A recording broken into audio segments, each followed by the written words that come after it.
All right, hello, hello, hello. How's it going, Rasmus? Good to see you again. All right, so we are in the career game. Who the hell is this fellow? What is this dude? Oh, that was that rescue that I didn't finish. Ha ha. All right, so if you've been watching lately, I've been playing a bunch of. I've been doing a bunch of workshop episodes, working on a new heliocopter, and so I've been wanting to get it ready to the point where I can use it in career, and I think we can. So let's first. So we got some things to do here. I need to make a little bit of money. Extinguish all the fires, rescue the two casualties. One dude's dead. I got to try to get to the hospital. This dude is, let's do this. Let's get this dude out of here. Let's use a boat. I want to get some money off this rescue, so I need to get him put away. It is cool now. I don't know if this was before, but I'm walking much slower with this guy on my shoulders, which I like because like it gives you an incentive to not carry people around, to have them follow you. I don't know if it was like that before, but we're going to go ahead and drop this dude off. I'd like to get that new helicopter going. Part of it is inspiration from modules, so if you've been watching the workshop, I've been working on this new heavy lift helicopter, the Vulture. And I've been working on some modules. I really like making some modular stuff like that because it's, it gives you something to work on. You don't have to make a huge build. You can make a small part for that build. And it kind of occupies your time and gives you something to do. So let's go ahead and we're going to take a rescue boat out here. We'll go get this guy dropped off. I need the money. And so part of the thing is I want to launch my helicopter. But I need to buy Draymore in order to do it. Draymore's not that expensive. The helicopter's not that expensive, but I do need a little bit more money to be able to do that. And I don't need tons. We have a bunch of diesel stored in the base. We're going to use the helicopter. Sometimes I get overly hung up on making things too realistic. And so, kind of wasn't feeling like, oh, it's kind of silly to, be moving fuel with a helicopter. But we need to sell that fuel. I don't have a tanker yet. And so, of course, the mind goes, oh, just build a tanker as though it's a 5-minute thing. We could use some older builds for that. We got some options. But if I can sell some diesel, we can make some quick money. And then we can do a bunch of things. Why is this sitting funky? Stability system not working right? Let's do a test. Turn on infinite electrics on. Let's shut that off. I don't want that on. Anyway, let's go ahead and drop this Johnny off. This will give us not quite the 7,000. I think it's another 2,000. We put out the fire. That's 3. 2 more for rescuing this guy. And then the other guy's dead. So now... I rescued him, but I also want that mission to go bye-bye, because if you remember, that mission was blocking the road, so I couldn't get down the road. So we'll get this moved out, get some of this mission done. This dude is there was the other dude, but he didn't have that much time, so even if I went and climbed up there and tried to resuscitate him, let's try it. Let's see if we can resuscitate that dude real quick. We have everything we need. 22.4 is the heading.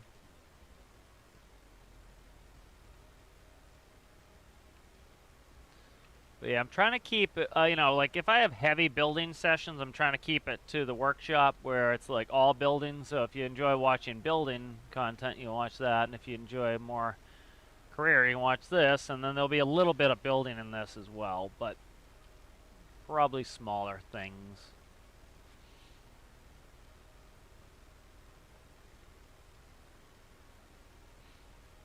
So, trying to make some money on this. I think Draymore is fantastic. What is this, Donk? I think it's Donk. Draymore is just the air base, but this is the Isle of Donk. Yeah. This is a good place to start. I've never started here before, and I think it's a good place to start at Spy Cakes. Because you can take this diesel here for $2, sell it there. So, you got to have a good revenue source here. Plus, like, Draymore's 50 grand. That's more than I thought it was going to be. But you also have coal. Coal's not a huge moneymaker unless you're doing it in very large quantities. And we're not doing it in huge quantities yet. Because the coal's only worth, what, 2? And so you need very large quantities of coal to make the money worthwhile. And so once I get some of my bigger mining equipment in there, that will be more worthwhile. You know, doing aluminum with some of the other things, with the smaller front end loader, probably makes a little bit more sense just for the scale of it. But coal is just, and the problem is the transportation element of it.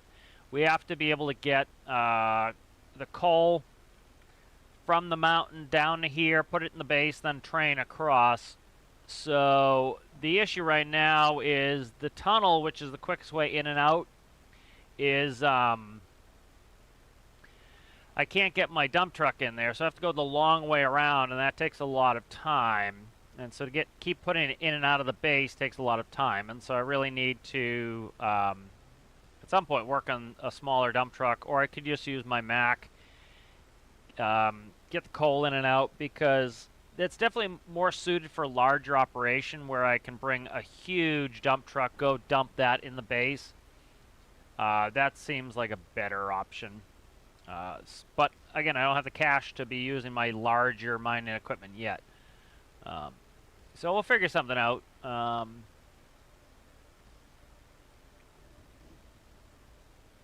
so we're headed up here. We're going to go here. I'm going to try to go down there and see if this guy is still revivable. He didn't have a ton of time left on him to revive, but we'll check it out. We'll see what's up.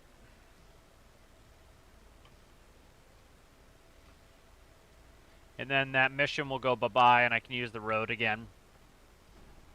But we have a lot of diesel to sell. If we can sell that, we get a lot of money. If we look at the current, what we have in the base, I've got 49,000 liters of diesel. Let's say we get that down to, say, 44,000. We make essentially, well, we're going to sell it all. So right there, that's 120,000 we'll have on cash on hand.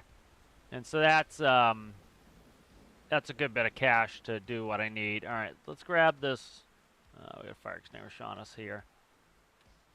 Or a torch, rather. Let's grab this.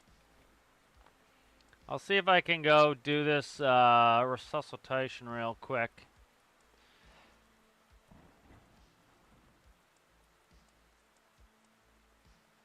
Yeah, like all my career series here, you know, I'm going to use some stuff from before because plus I don't have the time to build, especially end game vehicles over again 900 times. And so I would like to get he literally just died. All right, he's a goner. Let's go back. All right. And so I'd like to use Tethys as my kind of my home ship. Tethys is getting converted to diesel, and likely, I kind of did it on a lark for Darkside Tripper to do steam. Not a fan of it. It's very cheaty steam. It's too OP. You really can use an infinitesimally small amount of fuel to get a lot of power. I think what I'm going to do is put azipods in. I'd like to get that ship to have azipods in it, so I want to do that.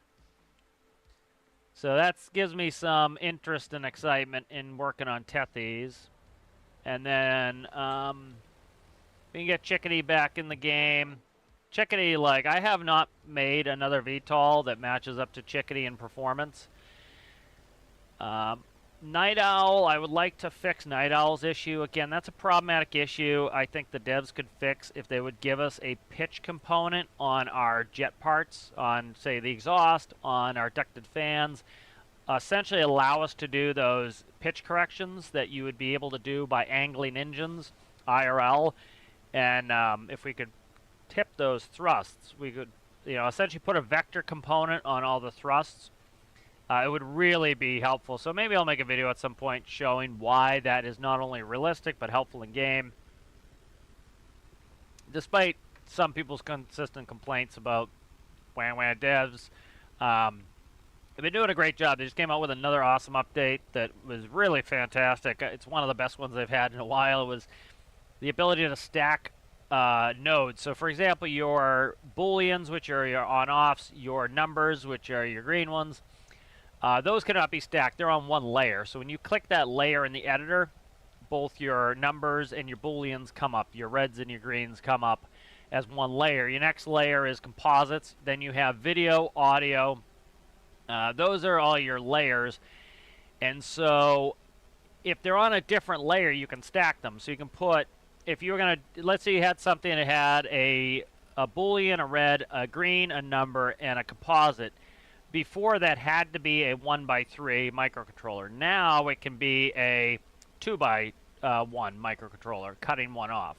If you then add in a video component, that what would be a, what did I say? That'll be a 4x1, take up 4 blocks, now takes up 2 blocks. So you've cut it in half. So that's a huge addition to the game to really make it so you can do some more compact stuff, and that's really awesome. All right, let's get this guy delivered. That will be 2,000. I don't know if there's a bed up here. I was going to say we can sleep, try to do another quick mission. I just want to get enough cash going so we can get that helicopter going, but we need to buy Draymore in order to get the helicopter going, so it's kind of like, yep, up on the hill a little bit here. You know, we got to kind of do like 28 steps to get done what I want to get done, because we need to make enough money to get the air base to be able to launch the helicopter to be able to go make the money. So it's, we might try another truck load. I just need to be able to get the truck up to the pump to pump it out.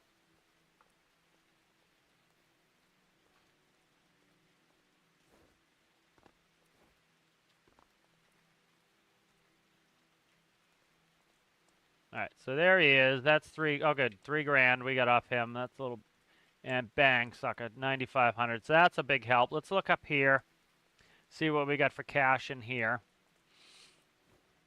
If we have a box in here, not guaranteed, but if we have another one, there we go, bang, sucker, $9,000. So that's good. That really helps our cash. That's got us currently cash 52, and we've got a boat out of the base. I forget what this boat costs. There's another diesel fill area here. Was there a bed up there? Let's go see if I can sleep. I want to get another mission. So one thing, make sure that no clip is off. That will make sure that the missions only spawn close to us.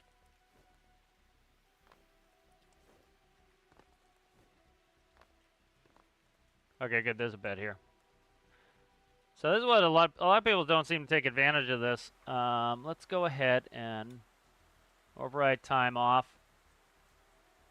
Let's leave override time on just because it's hard for people to watch. Black fishing boat distress. Let's look at that.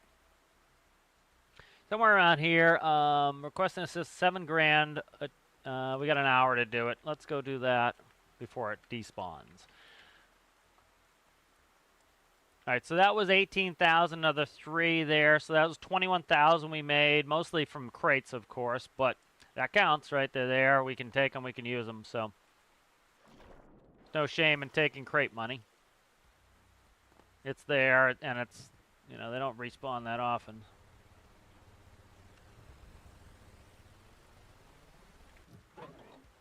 There's another reason I would like a break block. So I've asked for this, you know, in a feature request was, you know, you'd have essentially a 1x1 block that you could put a variable break input into. Like, you know, there's things I did one, you know, on my helicopter recently, and it's 2 gearboxes pointed towards each other, and it takes up, let's see, 1, 2, 3, 4, 5, 6, 7, 8 spots.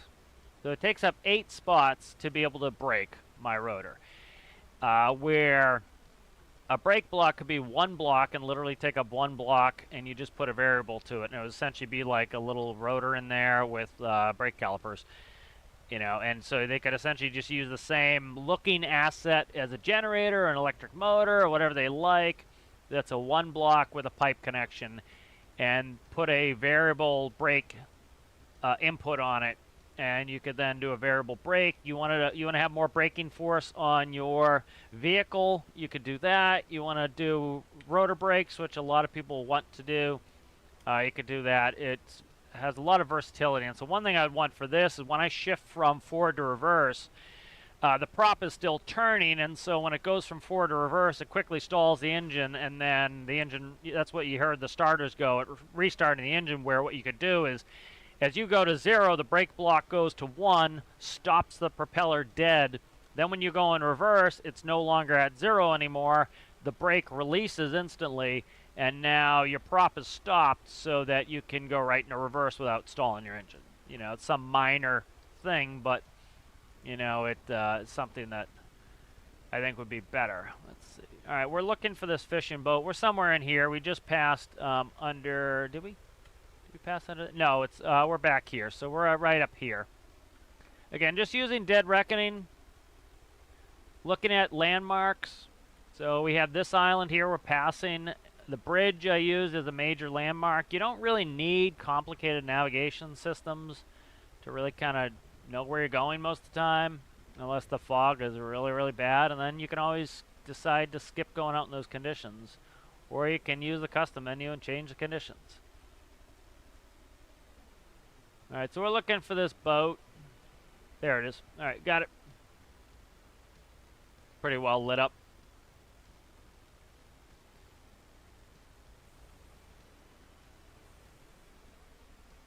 So there it is right there. Alright, let's see what the mission is. Black fishing boat distress. Search, locate the emergency. So it'll pop up more information as we get close. Looks like, no, it's just a flare. Extinguish, no, there's a fire. 2 casualties and a fire. So that's worth some pretty good money, 7 grand.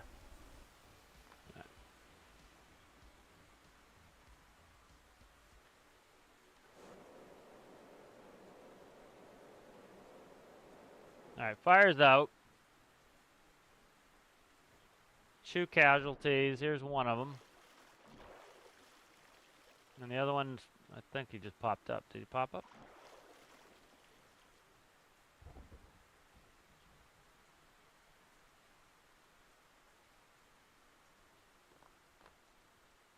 Alright, there's one, and we gotta find the other one right there on the back.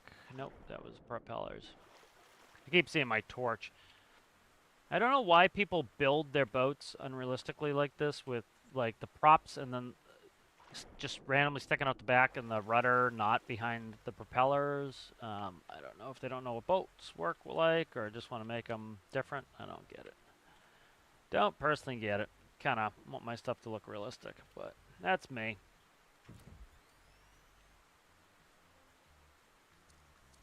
Alright, you need a kiss of that good stuff there. Where are you guys? Stop following me. Get up there. Sit down. Straight up, fly right. Alright, this, I don't want the, no, it's gone now. Okay, good. I was going to throw it overboard, and then I was like, I don't want the junk. I should put it in an empty container and despawn it. Then it took itself off the back and took care of that problem for me. Alright, let's go back and head here.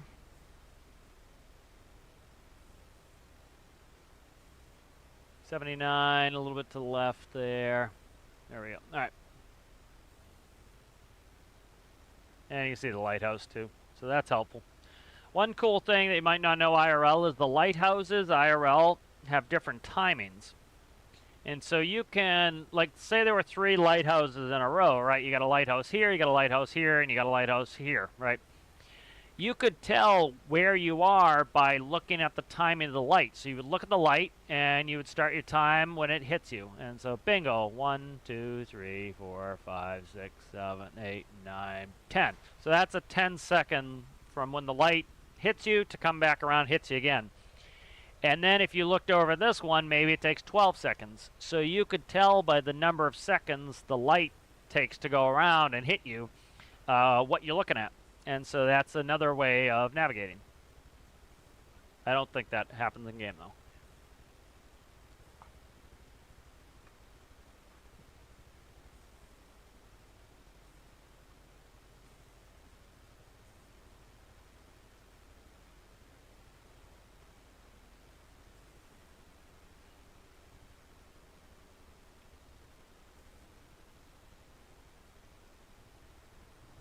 What are you up to today, Rasmus? And seeing all your train builds.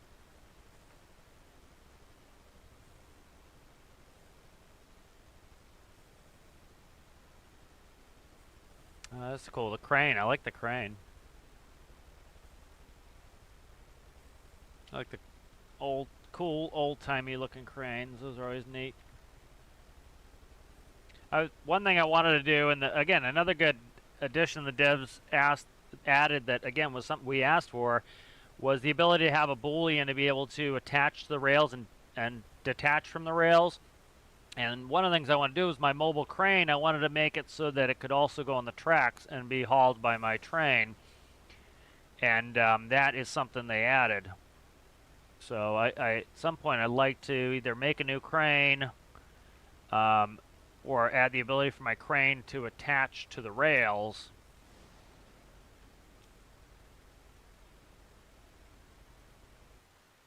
All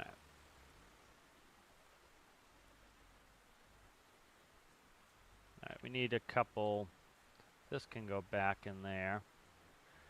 All right, you follow, you follow. Let's go. Let's quickly walk and jump off. I think the following mechanic's pretty good in this game. Like, you do lose them sometimes, but because they follow your footprints, they jump when you jump. It allows them to pretty much get over terrain pretty well, you know. Because if you need to jump over a fence, they jump over at the same spot. You know, it's not going to be perfect, but it's pretty good. And you want to heal your people up before you bring them in because it's based on their health. So if they're down on health, they're not going to be as, you're not going to get as much money. So bring broken merchandise, you don't get as much money. All right, so that's good. We're making good cash here. We're up at 61. We're still not good enough for that. We got to see, because if we get rid of this boat, I don't remember what that boat cost, probably 20, so we're actually probably around 80. Let's try to get one more mission, because the helicopter is nice and cheap at around 24. I don't know what the module is. The module is not that much.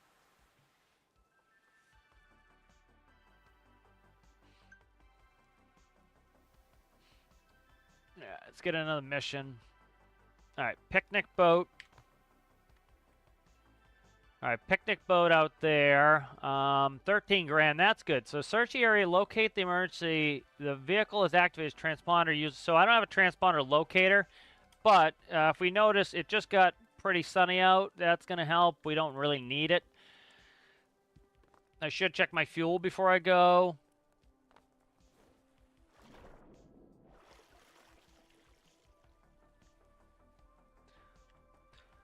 I will make this, let's check my fuel real quick. Oh yeah, plenty of fuel. I will make this offer to the devs. I will be happy to make you a boat for the new tutorial boat.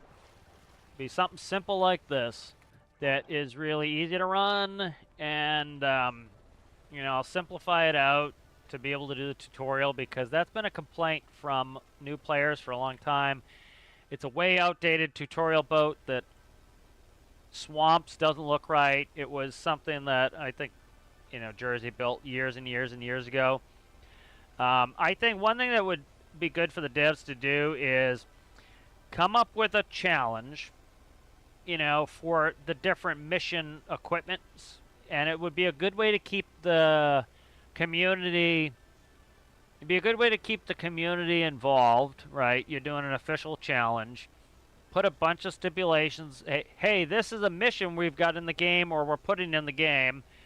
And then you have the community build it, and, you know, use moderators from their community, use other trusted people to go through it so that one person not having to go through it.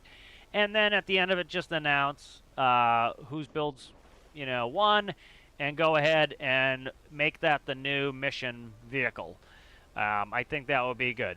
You know, it would help with optimization. You have a bunch of builds that were taken from the workshop to be used in missions that, for example, also have, you know, they might have issues like something moving within a physics flutter, or they're not stable, so they often tip upside down and sink. And so you get a mission, and the mission boat's sunk.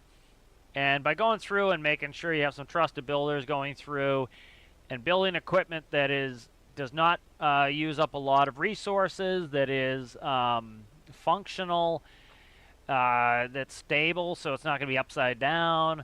Um, I think that would be very helpful, um, to get players through some of those early issues in the game. All right, let's go ahead and take a look at this. I'm just dead reckoning right now. Let's go ahead and put this in. 63, we need to go way to the left here. Right about there, and it's 2 miles, about 3 minutes. So I think that would be something helpful for the devs to kind of go through, and by doing it like a challenge, it would really make it so that it's let the community build some things, come up with some real strict rules of like, for something like a tutorial boat needs to be simple. It needs to not have a ton of nonsense on it that's going to cause lag. Like, you don't need 28 Lewis screens. Put some simple screens in there, some panels, some stuff like that. Simple instructions how to run the boat. Like, this is pretty simple. It's got 2 engines. You push up on W and you push up on the up arrow and it goes forward. You push down on S and you push down on the down arrow, it goes backwards. You steer with AD. Real simple. It says right here in the menu, start the engine, start the engine. That gets people in the tutorial, hey, press H to show your helm controls. Those are the ones that are on there. Real simple and easy stuff that makes it, easy for people to get started in the game. Because the boat they have, it's not stable because it's an outboard which can be stable, but it requires a bunch of logic, and oftentimes new players will take that tutorial boat, they'll try to dissect it and reverse engineer it to build their first boats, and there's a bunch of more complex stuff on there that is really not helpful when you're first starting the game and you don't understand the basics. Something like this, a basic boat, yes, it has modular engines in it, but frankly, as far as I'm concerned, modules aren't that challenging. You watch, my tutorial series on modulars, you'll be able to, you're not going to understand every element of it, but I go through every element of it. And if you don't want to go through every element, you copy the microcontroller, bingo, it works. And so, you have something simple like this, forward's forward, back is back, lots of seats, you can do rescues, you can stick with this boat for a while, you can reverse engineer it, and then it's got a lot of space for upgrades, so, the tutorial boat they have is just not really ideal at all, and it's been a complaint a long time from the new players in the community that, and then they see that the water's in there and like, my boat's sinking. Your boat's not sinking. What's happening is the water's washing over the deck, which, yes, that happens.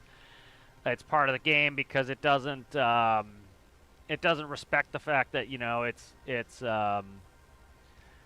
if the water didn't go over the rails, it wouldn't be in the boat, but if it's on the same level as the water, it clips through, and so they think the boat's sinking. So just having a boat that does not look like it's sinking is helpful to get people to understand that, hey, it's not sinking. It's just not a good look that the first boat that they get looks like it's sinking, This fog is sucky. I'm going to get rid of the fog for a couple of reasons. One, it's just aggravating to watch.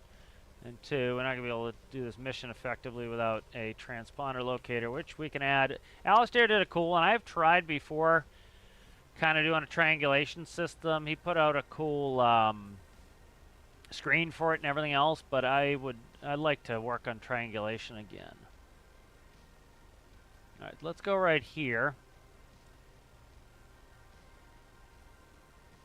All right, bearing 64, 130.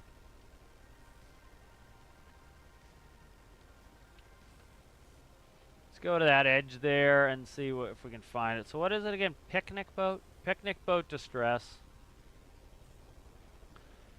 Alright, so we got 62, 53, a little bit over there. We got a 2-mile range. So we're somewhere probably down here. Let's dead reckon and see if we can look. Cannot see the shore. There's that island right there. So this tall island right here is this island. So it is, as you see, not quite 90 degrees, it's a little bit up. So we are currently passing this, and it's there. So we're somewhere probably around here. So again, this is Dead Reckoning, just using your surroundings, using a compass, and you can pretty well find your way around. And I'm just supplementing with my GPS.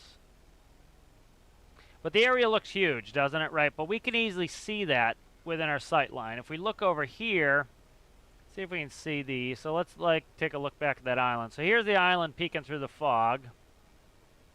Right there. And then on the other side, we should have a wind turbine. Might not be able to see the wind turbine. But we're looking for the wind turbine. That's on the other side. So if we look, the wind turbine's up towards the north, but we can easily see that from where we are. So it's not that huge of an area. Yes, in the fog, transponder locator would help. All right, so now the course is 77. That's more over here. So we've kind of cut to the north a little bit. We've come up here. So let's head right to this point, and then I'm going to kind of cut the angle here. So we're close. We're within a nautical mile of it, of the barriers, of the boundary, rather. And then what we'll do is, so we kind of come from the south here, kind of cut around through here, and we could see what's on the south side. We'll cut across like this, and then we'll be able to see pretty much most of that north area, and if we need to, we'll cut back down across, and then we've pretty much covered the quadrants.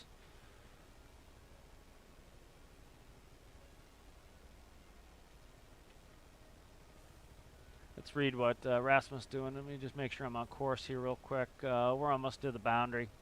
All right, so we should be able to see if there's a boat over here. If you look, we can see an island, right? Well, that's this island, right? So again, Dead Reckoning again. We expect to see the island. There it is. There should be an island to the right of it. Right there. You can see that one. All right, that one is, I think it's that. All right, let's start turning over here and changing course. If we get close to the mission, it'll pop up. So 290s are bearing 2, so let's do 290. And it's 2 nautical miles. We'll keep an eye out. And so we can look all the way out to that island. We can look all around, see what we see. If fog was back where it was, we wouldn't be able to see anything, but you guys wouldn't be able to see what I'm doing either, so that's just boring video. So it'd be nice to make a transponder locator that does triangulation. I want to make it more simple too, which is points in the general direction using a radial, one of the radial dials, and then you kind of head that direction. I don't want it to be, I don't like moving maps because it takes out your involvement. You're just like, oh yeah, it's right there, and it's like, okay, well, what's the point of having a transponder mission if, like, yeah, it's like another mission, you know exactly where the build is to go rescue. So it just, for me personally, that's not interesting, and it gets repetitive, boring. It's got to be different, a little bit of search time. Picnic boat, looking for the picnic boat. All right, let's see. We have 289, 290, 1.83 ETAs, 2 minutes. So, like, you know, this seems like a huge area, but it's like it's taken us 2 minutes to get across this area. It's not that big of an area.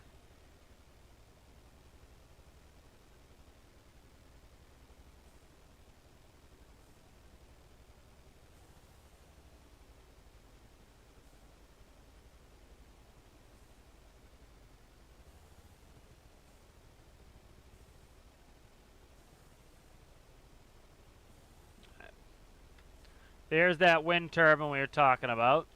So we're headed towards that now. So you can see that's right here.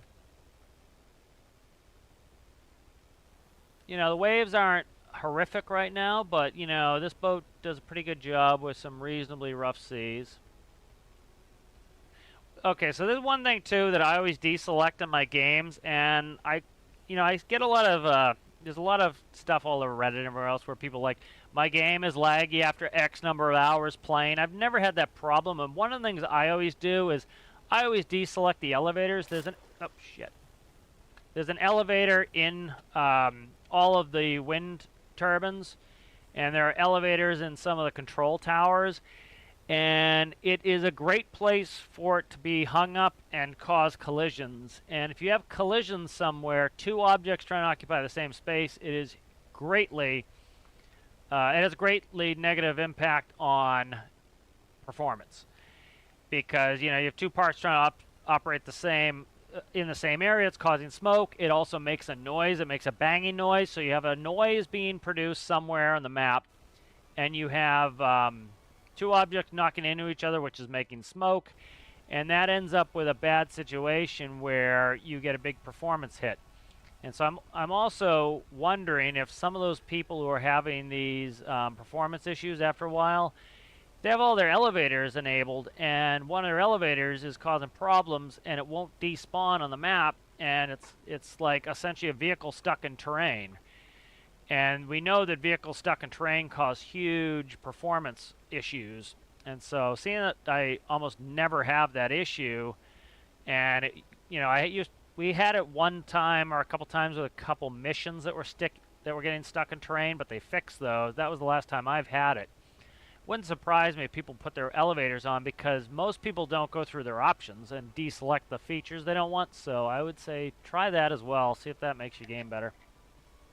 The game is so hard I can't even build engine. Follow my tutorial and you'll be able to build engine. Hello JP, how are ya? Good to see you. Yeah, I have many a tutorial. If you just follow and listen the the modular engine tutorial series, each episode deals with a different type of. First one, you build the engine, then you convert the engine to, I believe, a boat, and then a generator, and you do a bunch of the different use cases. All right, so we've searched most of this area. I am not seeing it. We'll do one more cut across the center here, but I'm not seeing it yet. Let's see, 170, 190, about a minute and a half. So a minute and a half to get the bottom here. We'll cut across. Check our fuel. Yeah, we're not doing bad on fuel. A lot of people also like, oh, my boat, I always run out of fuel. Well, big part of that is making something fuel efficient. This boat, what did we leave? We left with like just shy of 300 liters, something like that, 250, something like that. This boat's going 40-something knots, 45 knots. I think I have a linear speed sensor in here. Yeah, so it's going about 40 knots. And it's, we burned maybe 100 liters at most. So, $200 of fuel. So, not a lot. And I get it when you first start and you don't understand these things. But again, watch tutorials. Like I go through in the gearing tutorial how to make the boat both fast and efficient. And if you want more efficiency, right, you keep gearing up past the point where your speed starts going down. Also, the other thing, bring your speed down, slow down. That helps some efficiency. So if today your biggest concern is running out of fuel, well, slow down a little bit. Run one of your more efficient vehicles, right? These are all options. You don't have to go max speed all the time. Slow it down. Use a more fuel-efficient vehicle. Trade time for that. Then when you become a master of getting fuel and you have a ton of cash to burn, yeah, go put out your fast things that just burn an absolute ton of fuel. Your missions should ramp up in difficulty and reward, and that should help too. I know some of these missions might. If this sunk too, that would mean that we're gonna not have access to it. But let's see where we're at here. All right, we're almost at the bottom edge of it here, so let's go ahead and change up our bearing. 35. 035 on the bearing here.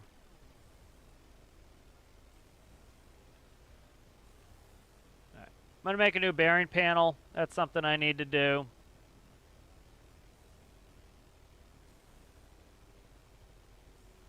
Oh, I'm glad you enjoyed the series, JP. Yeah, that's the easy one that Rasmus is talking about, and that's how I started it out, is you just do half the fuel to air, and it's just, whatever the PID puts out. If the PID puts out 1, it will give the fuel 50%. You can't supercharge with that, but again, you don't need a supercharge.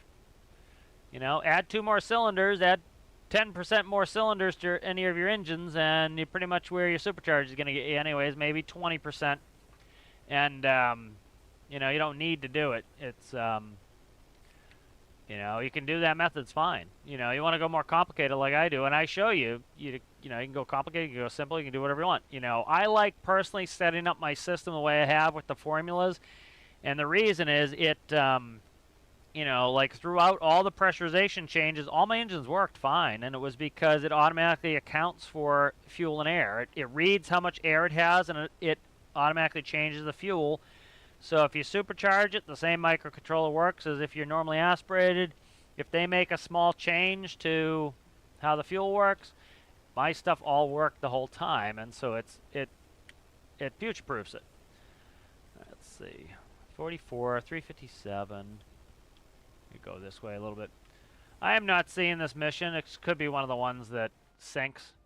Because, again, they're using some boats that were not well built, and they sink, and then you never get close enough to the boat to do the mission. So it could be that. Let's go ahead and do this. We'll quote-unquote cheat. Shut the fog all the way off and see what I see. But I am not seeing the mission. So let's just kind of look for scale. Like, people get afraid of the scale. But if you look at the scale, right, here's the corner of the boundary. This island. This is pretty close to the island boundary there. So if we look, that's about close to the boundary. That oil platform is just outside the boundary. That island is this one here, way outside the boundary. This one is close. And then this one here is right within inside the boundary, right? So you can see the whole area is not that big, you know, and people, I get it, you don't understand the scale of the game when you first start, but you think, oh my God, it's such a huge area. It really isn't. It's not a huge area. It seems big because you look at it and you go, oh my God, that is 1/10 of a continent. But the continent is like the size of a town, you know. How's it going there, Pokeyard? How are you? Yeah, it's a very good game. It's you know, I've got 7-something thousand hours in it, if that doesn't kind of show you how much replayability there is. I don't know what will. So, like, we can see it's not in the area. You know, generally you have to get close for the mission to actually spawn, but I would think it would show already. I think the picnic boat has been an issue before where it sinks. And again, they're using some of the assets from years and years and years ago, and they took a lot of them off the workshop, and they don't necessarily always work great. So, for example, you had some boats that would capsize. Well, then they flood and they sink. So they capsize, flood, sink, and then the boat you're looking for is far enough down below the waves that you can't even find it. So, and at the end of the day, too, if something's like frustrating you or not being fun, go do something else. So, like right now, I can't find this boat. We're gonna go look, see if it's on the backside of this island. It could be on the backside of this island because if we look, the wind turbine and this island are the only two places that are within the search area. So it could be up against the side of the island. We'll go look, check that out, and see if it's there. If not, we'll go do another mission. But if you didn't know, these are cool islands and stuff you can buy. You can buy this one and build your own base on the island, which is kind of neat. So we'll check and see if that is on the other side of the island. If it is not, we'll go do something else. And like if you got frustrated, oh my God, we went all the way out here and looked and I wasted all this time and I got to go all the way back and that's not fun to me, turn in the custom menu and return your vehicle to the workbench, right? You know, you're in charge of, you can fix a lot of these things and still enjoy yourself and have fun. You know, you don't need to bang your head against the wall. If you're not having fun doing something, you know, that's why I say turn on the custom menu, right? So like we went and did this mission. I'll show you here in 2 seconds. All right, we went and did this mission. I didn't find it. Is the mission broken? I don't know. Maybe it is. Maybe it isn't. I think it probably is this picnic one. I remember this one up there. What's that? That's not it, but it's I think that's just a fishing boat. Yeah, it's a fishing boat. So like, okay, we you know, let's say you just spent all this time, you're frustrated, you went out there and You didn't find the mission. The mission's borked. Okay, good. Go in here. Go into your custom menu. Go map vehicles and allow teleport vehicles. Go in here. Click in your vehicle. Let me see. What do I need on there? That's good. Allow teleport. All right. Are you sure you want to take this vehicle back to workbench? Yep. Take the vehicle back to workbench. All right, so you get to control your frustration. Now our vehicle's back. Did we lose a little bit of fuel? Yeah. Is it the end of the world? No. But now we've got our boat back in there, and instead of having to travel back, if that's going to frustrate you and make you not want to play for the day, well, just go in there and do that real quick, and then guess what? Now you're no longer frustrated, you know? You didn't get the money from the mission. If you really think, oh my God, I needed that money, life is struggle and pain, well, guess what you can do? Go put the money in your game. All right, that's not hard. You can go do that. You can't necessarily control every element of the game, but you can control your frustration with the elements of the game. All right, I'm going to save this new copy here. All right, let's go ahead and sleep.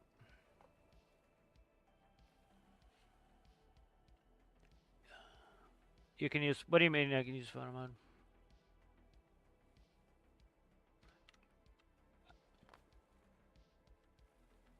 Oh, set tonight on photo mode? Okay.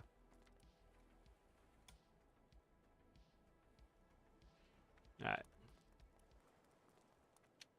Alright, so let's see where this mission is. This mission's closer. It's likely on the islands. They don't always get stuck on the islands, but they do often.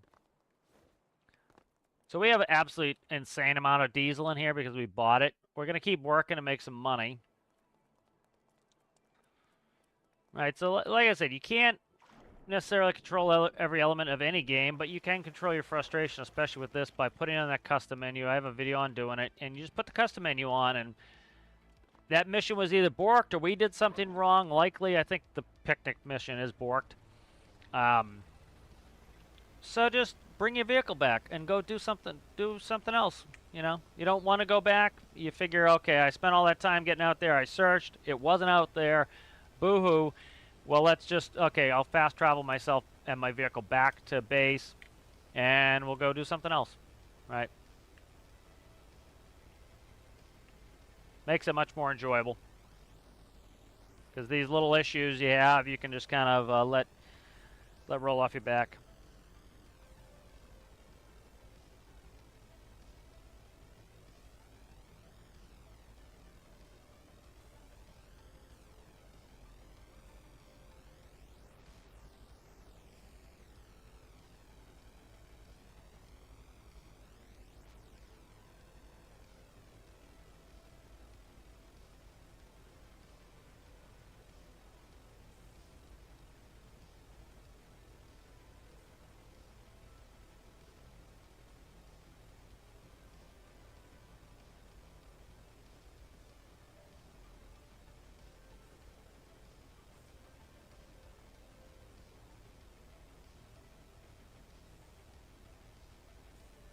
All right, just read a quick email. All right, so we got this in here. Let's go ahead, 2-4. We can turn now that we're past the land.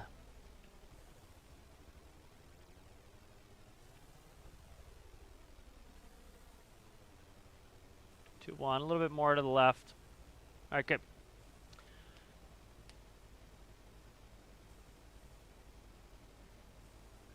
Yes. You know, I think that the devs have a lot of expansion for missions they could do as well, which, again, they need our feedback too, and I could make some videos on it myself. But, like, one mission type I would absolutely love to see, right, is, it's real simple, right? We have those transport missions where you drag a dingy little boat across, right? Well, they could have a big boat. Now, by big boat, I mean within the constraints of the workbench, right? And so 50 meters long, whatever it is plenty big, right? Triton seems like a big old boat. They could have a mission spawn within a certain distance from a dock, say right here, and you have a cruise ship, right? Be real basic, like the facade, the outside of it looks really good. The inside is completely empty, all right? and it has a physics flutter in there, so it is very low use on resources. Well painted, looks great on the outside, just an empty shell inside, great. And you go up to the boat, and as you get close, and so you get a mission to transport a boat, and you get up there, and you take your tugboat, and you go out just like you would IRL, and you go and you hook up to the boat, and you help drag it in and put it up against the dock, and you have to get it within this amount of space, a real tight area, and then bingo, the mission finishes, just like the other transport missions. And that would be kind of a cool way to add something where it's big boats that you have to go push and pull with your tugboat. You know, they could have it where a line is hanging down, where it's a rope with a rope anchor on the end of it, and so that you can hook your rope anchor to the end of it without having to fly up or climb on top of it. Because what they'll do is they'll generally throw a rope down from the ship that's being tugged. The tugboat will then attach its line to this small rope. The crew on top of the boat will pull it up and then hook it off to the cleat. So you have the tugboat's rope, and then essentially do it in reverse when you leave. And so that way you could use your tugboats to help move boats in and out. You know, that would be a cool thing to add to the game. I've long desired the ability to have transport missions for people and cargo for airplanes. That's a area that's lacking in the game. 4 people need to be transported from Dremore to whatever this place is, Harrison. That pops up. You get one of your airplanes over there, pick up the 4 people, physically pick them up, put them in their seats, go over there. Right, real simple to do. It would work like these missions where, like, this mission does not actually spawn into the world until we get close to it. And you can tell that because, like, until we get close to it, like, you can fly around and no-clip, and because your character isn't physically there, you're not going to be able to see the mission unless it's spawned already. And so you can go no-clip around there, and there's going to be no mission. There's going to be nothing here. And then once you get within range, it will spawn, and that's when it changes in the map. Right now, it's a phantom. Blue fishing boat has gone missing. It's not actually there. Until we get close enough to the area, then it spawns. And once it spawns, then you can actually see it. And you can actually see it sometimes pop into the world, and that's what it's doing. What is that? That it? I think I might have just... No, I think that's a moving boat. Let me look. What is that? No, that's a boat moving.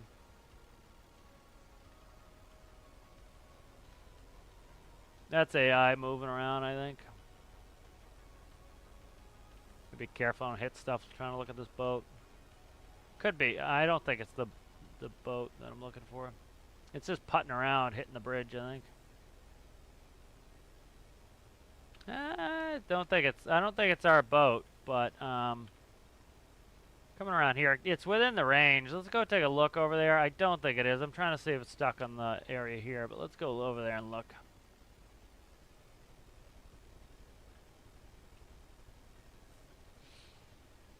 You know, so they could add a bunch of cool stuff like that. I would love to see palletized cargo. That's something that's a huge axe of mine to grind, is if you made palletized cargo, there, that must be it then.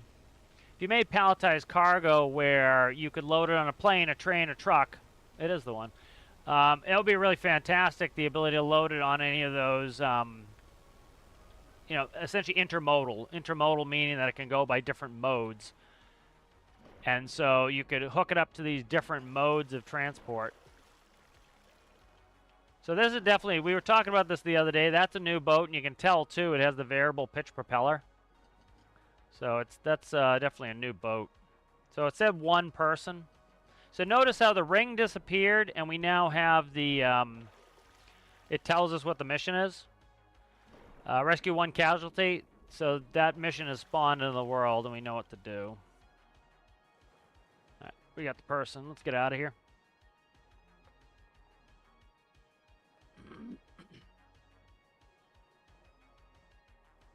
You know, to make each type of vehicle, like the greatest part about this game is you can build whatever you want. Trains, planes, boats.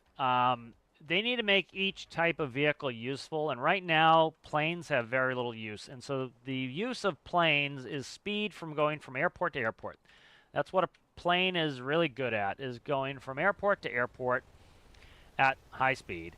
And so transport and cargo, that makes the most sense. And then why would you want a big airplane? To carry a lot of people. Why would you want a big airplane? To carry a lot of cargo. And so sometimes you get missions that are small amounts of people and cargo, so you bring a small plane.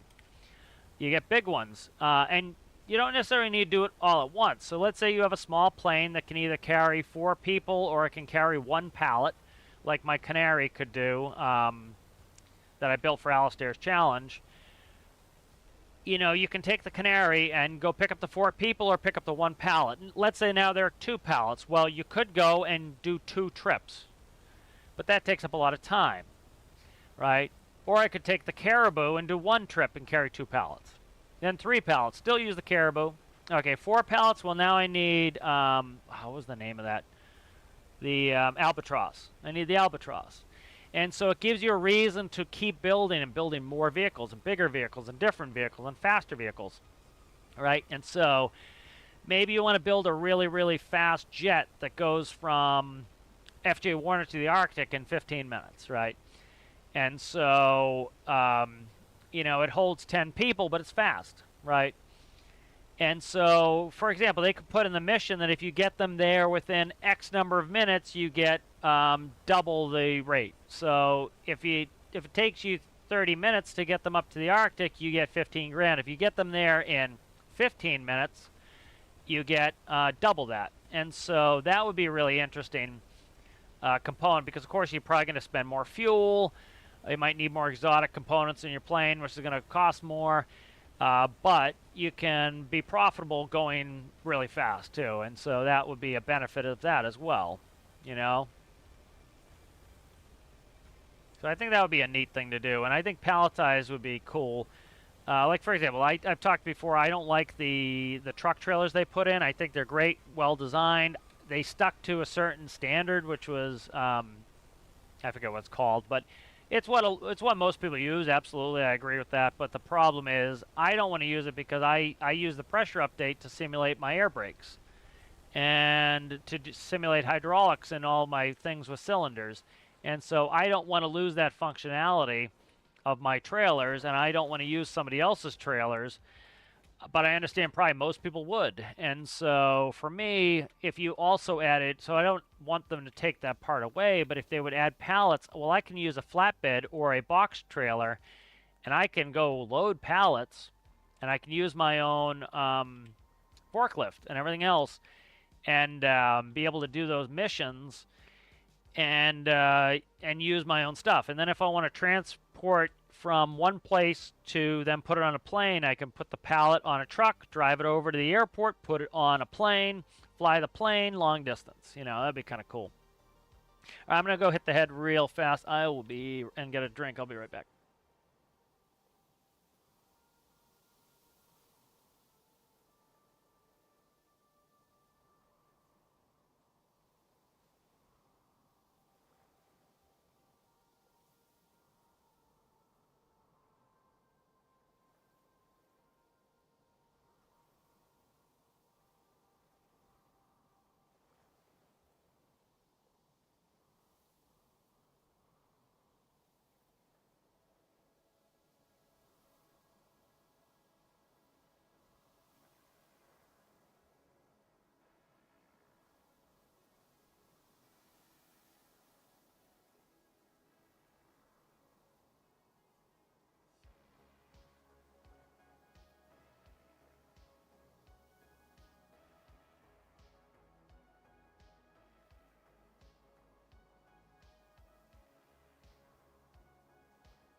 All right. Got my drink and I'm back. All right, we'll see you later, Pokeyard. Hey. Yeah, I don't like the add-ons though. I get it, the add-ons, whatever, but I like a lot of base game stuff. And there are some games where I'm cool with a ton of add-ons. Like I used to put an absolute horrendous amount of add-ons on and mods on Kerbal. But for this game, I really like it stock, and by adding more things stock, you can always add more mods if you want. But you know, I think then you have to worry about the mod makers keeping that updated and everything else. And I think to add some of these things innately to the game is important. You shouldn't have to immediately go out and add all these components with mods. And so I'm not interested, frankly, in mods myself. I'm glad they're there, but you know, it's not something I'm interested in. I would like to add these things base game, and it's also something you can do as a dev to say, you know, in another update, hey, we also added X. You know, we added these missions, and it's good for them to be able to add those things, so. And they're doing it. You know, they just added some cool stuff. They're adding a lot of neat stuff. You know, they're doing some really behind-the-scenes stuff, and they are doing what a lot of people asked for, was, like, focus on some of the technical things in the game. What are we doing here right there? Like, for example, what they did the other day with making it so you can stack nodes on microcontrollers. That was fantastic. That's going to be one of, I think, the favorite things they've done recently. It's really great.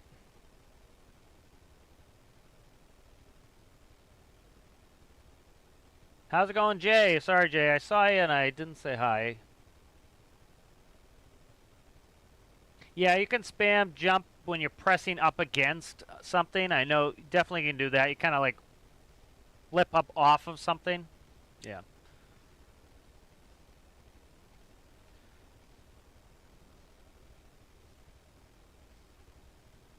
Oh, that's good. I'll take a look at that, JP. Just, I'm not a huge fan of mods, but, like, it'll be cool to look at. You know, like, and I use this example when I talk about one of the reasons why I'm not a huge fan of mods is, like, I really liked the Stormlink mod. The issue becomes when the person gets sick of updating it, you know, it falls to the wayside. They did some things with the Stormlink mod where they added a bunch of terminals for airports and for everywhere else, and that was really could be lag inducing. You get tons and tons of pastures spawned constantly everywhere. That caused a lot of lag, even for me with a good computer. I don't get that much lag out of this game. I was having laggy experience, so I had to do some things like, for example, I'd close all the bases except the ones I was going to currently operate at, and that fixed that and helped with that. But, you know, putting some of these things innately in game, I think, doesn't, you know, nothing is future-proofed, but it helps to future-proof it. And then it further expands what people do in the community with their own innovation, which breeds more innovation. And so I would kind of like to see it innately in the game.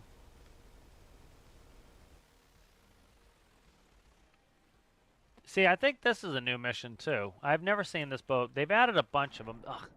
Why do people do this? Why do they...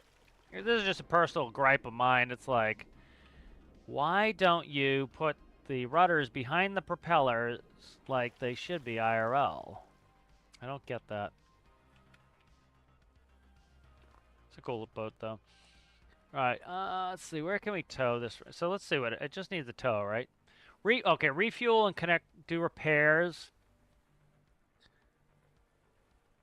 Okay, so I just need a repair and refuel. Okay, that's all I'm doing. I thought I had to tow it. I don't have to tow it. It probably might even be static.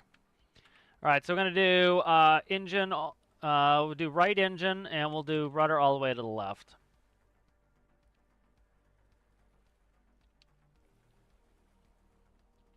Cool boat, though. All right.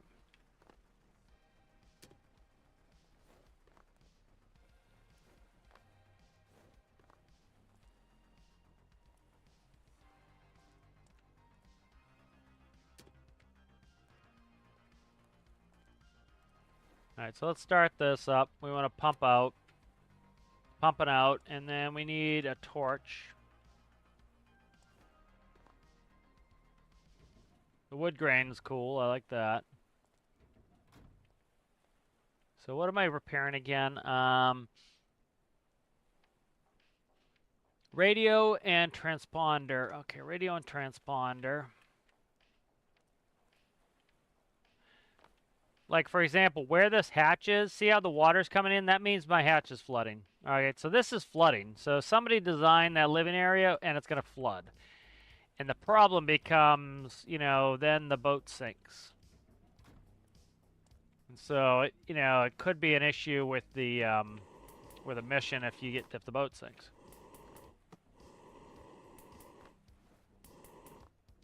But like, these were missions they added, you know, in the grand scheme of things, fairly recently, and they were kind of neat. These, you know, repair refuels. I know people were having problems with refuels for a while, but people also were inventing their tanks, which the devs told you had to do before the update even came out. And you know, it wouldn't surprise me if there were some things broken with them as well.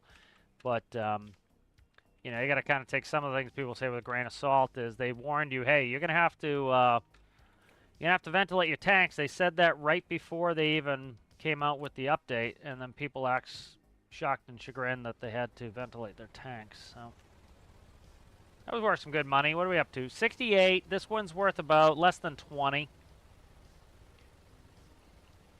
We're still not real cherry on money yet, because the helicopter is about 24. I don't know what the module is. Module is pretty cheap, but we need 50 to buy Dre more and another, so we need about 74. We're probably there. We're definitely there, but I don't want to, I never like running on the razor's edge because it just puts stress on that you have to, you know, you're almost out of money, so it's better do a couple more missions, get some buffer in there, or find some more crates, and then do it. You know, you could do some. So here, let me show you something. This is pretty neat. So one thing that gives you an access to more higher level gameplay earlier. So let's say we want to do a container mission to here, right? Well, we don't own this base. We don't own it. It costs 80,000.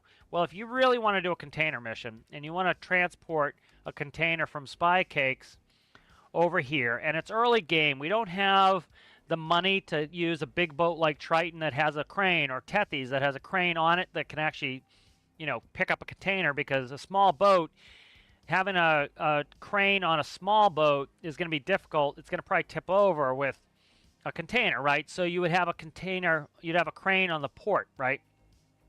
So let's show you how to do this. You're not going to be able to see all this because of the way the add-on editor works, but we click on add-on editor, right? Now you're going to see a blue screen. I'm going to make a quick add-on.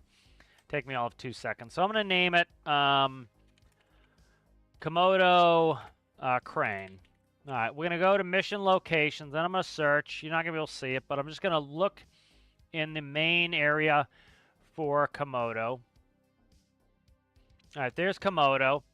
And then I'm going to go to Edit Objects. Now you can see. All right, where we are. We're at Komodo. Okay, so now I'm going to look, and I'm going to go into Add a Vehicle. All right, and I'm going to look for Crane. All right, now I could use my mobile crane, and I could stick it right here, and bingo, we could use this to get a container off my boat if I wanted. Okay, that's an option. All right. We could get my container handler. All right, I've got a bunch of them, right? We could grab, which one is it? Try to find it. That's the shifter. I'm looking for the loader. It's in here somewhere.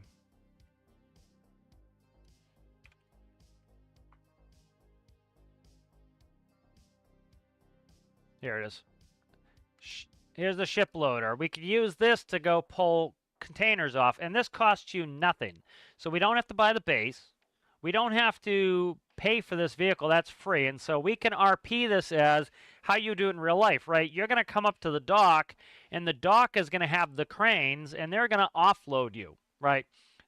The other thing you can do is you can do static objects. It won't be fully static, but at least I don't think I have a crane. So, like, for example, if you had I don't have one set up yet. We could do that. That'd be kind of fun to do this series, make a crane. But like, say I could make a crane and it could attach here, and then this crane could then load up, take the container off of the barge or boat or whatever you put there, put it on the dock. We could spawn two things, right? We could spawn a shifter. All right, we could spawn a container mover like this. And these two things could be spawned, and for free, right, we can pretend in RP that these are owned by the dock, and all we're doing is we're going out there and we are moving container from one place to the other. We're tying off. The crane lifts it, puts it on the dock. This takes it, brings it up here. It's sold. We grab a new one. We bring it over here. Crane puts it on our boat. We go in the... Once the add-on's going, so for example, let's save it. So these two things are here, right? We save it.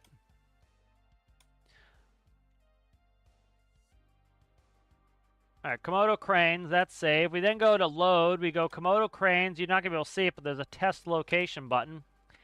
And there they are. All right, so you can do this to give yourself free equipment whenever you need. So you have a vehicle that fell over and got stuck or tipped over. You can go ahead and spawn a crane to get it back. We did that last episode, and you can use these, and they run. Right, you can go in here. You can go ahead and run your vehicle. You can go ahead and, let me try to remember, tractor supply.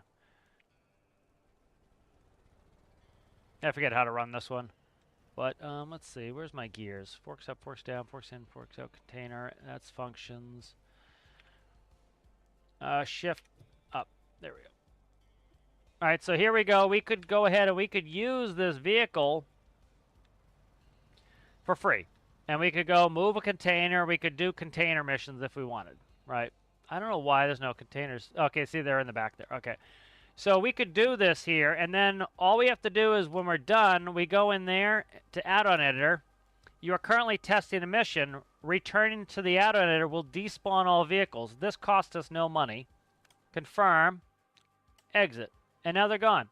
Right, so that's another cool thing you can do that's free for you to be able to do container stuff right off the bat. And we don't even need to buy this base, so it seems like a huge monetary investment. Oh my god, to do container missions, I need to buy this base so that I can spawn a vehicle to go over there and unload, and then go over here.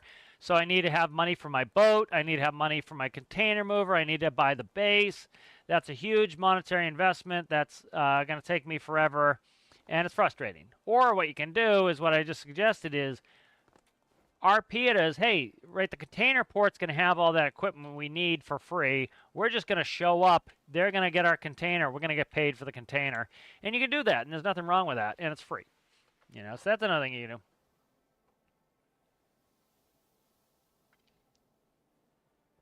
Let me catch up with some chat here real quick. Yeah, I'll take a look at that add-on, JP. Oh, very cool. Yeah, I like that they spawn when you want. Sergeant and I were talking about that where, you know, we have kiosks for oil and fish. It would be cool if we had kiosks where you could spawn the type of container you wanted, and it would end up in a hangar, and the doors would open when you spawn it so it doesn't just pop into existence. And that would be good for RP, and I think that would be really fun. And then that could be expanded where, for example, if you deliver enough metal to one of those warehouses, it is then smelted into and fabricated into I-beams. And you get a bunch of I-beams, and you have to use a magall, load your I-beams onto a trailer, and then transport the I-beams. Or you might get sheets of metal, and it spawns in, and it looks like sheets of metal. It's just paint blocks that look like sheets of metal. Or actually just like different colored layers look like sheets of metal. And you then take that. Or you have a roll of metal, and you have to take that. That would be really fantastic and cool.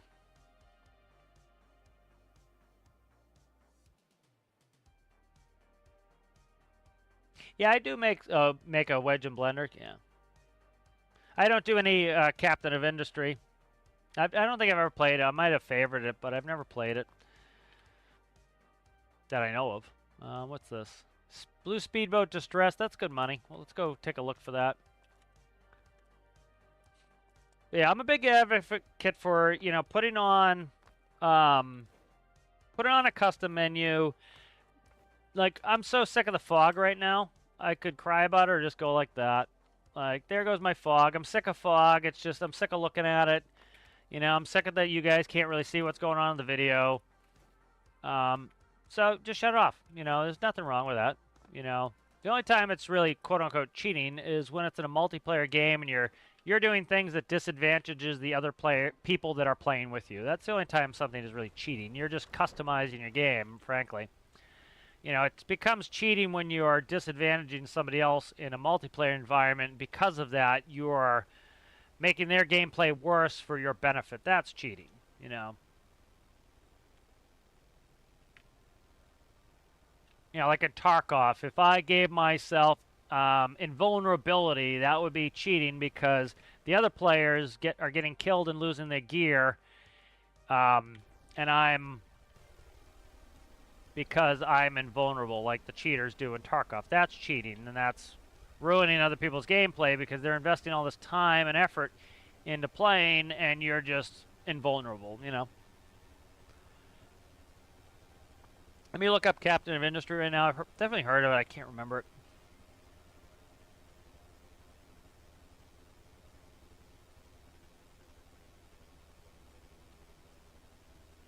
I probably won't play for too much longer. Let me take a look at this. I'll put it on my wish list so I can look at it. That looks interesting. I like that. These are the types of games I used to play a lot of. I still like them, but I tend not to play those types of games as much anymore, like the top-down management overheads. And one thing I would love those types of games to add, let me search this mission real quick. I'll bring it up so you guys can see it, but Captain of Industry here, JP was talking about it. So like here you have trains and whatnots and trucks and all this. It looks really interesting. I mean, one thing that I think would be a fantastic type of game to do is you do a mix of overhead like this, top-down management, and also you can go into the world and operate them. So you could essentially have, you know, 200 trains running there, all automated. And then if you want to go and manually operate one of the trains yourself, you could do that. Because you can then go from, you know, top down to first person. I think that would be great. All right, blue speed, bro, distress area. All right. This one should be easy to see when we get close. It's not popped. It's not spawned in yet. We have to get close to it to spawn in. Up there's. Where the hell is it? I just saw it. There it is, right there.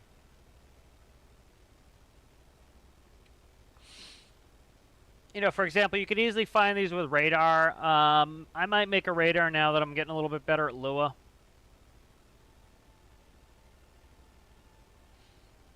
And especially, I would recommend when you first start playing the game, try some of this more low-tech stuff like using your eyeballs, looking around, because that gives you a skill of dead reckoning and navigating very simply with compasses and like bearing panels next. And then after you've kind of got that out of your system, you now know how to, you know, manually or basically navigate. That's when like you want to put a radar in there so like the monotony of looking for these boats goes away. Yeah, but realize that you might get bored doing that too. If things are too easy and you're no longer operating your craft, it's just like it becomes every mission is point A to point B, right? Up radar says it's right there. I'm just going to go straight and I never have to make a turn. That can become boring, you know. But for a lot of people, just driving around is boring too. But you know, just keep that in mind.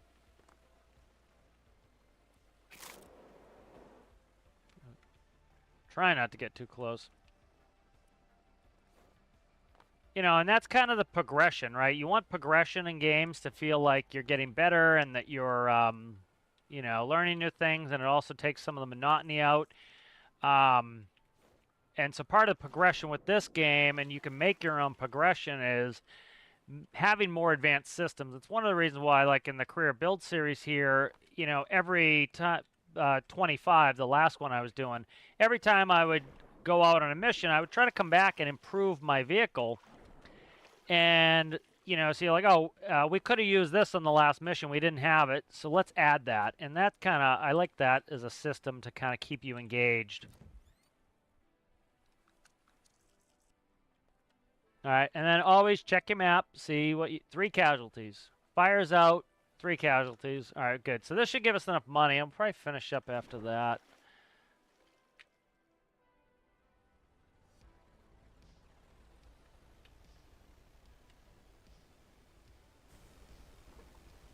You know, like at this point, I'm starting to...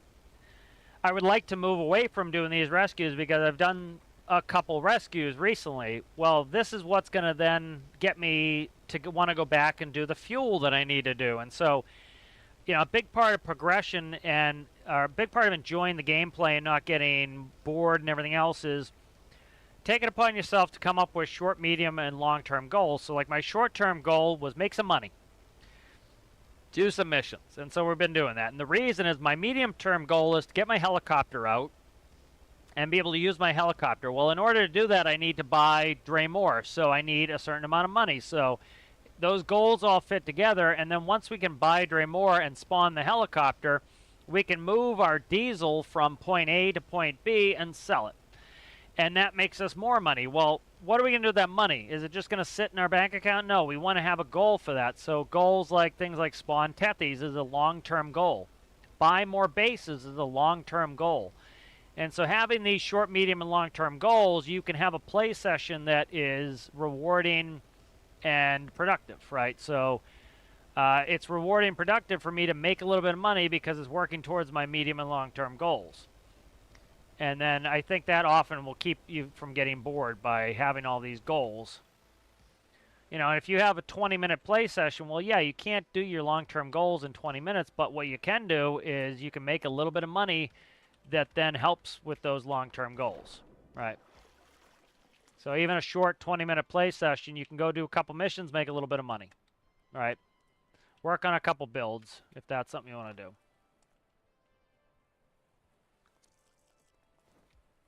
All right, so coming up with those goals is important, and I think a lot of people, that's when they get bored, is they don't come up with goals for themselves.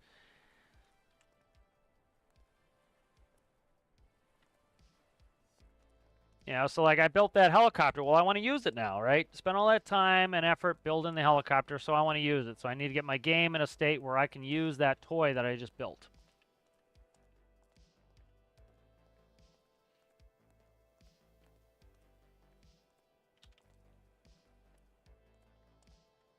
All right, so that's some good money there.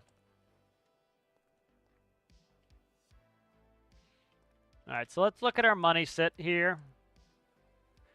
All right, and so let's see, we're at 80. This is 17, so that's 97. So this should be enough money. So now, again, let's fight some frustration. I don't have a lot of gameplay time left today, so let's go do this. Let's do map vehicles, right? You can play the way you want, right? Allow teleport. Allow vehicle cleanup, right? I don't know if I need all of those, but now we can take our vehicle, right? Take it back to the workbench. We did lose some fuel in the.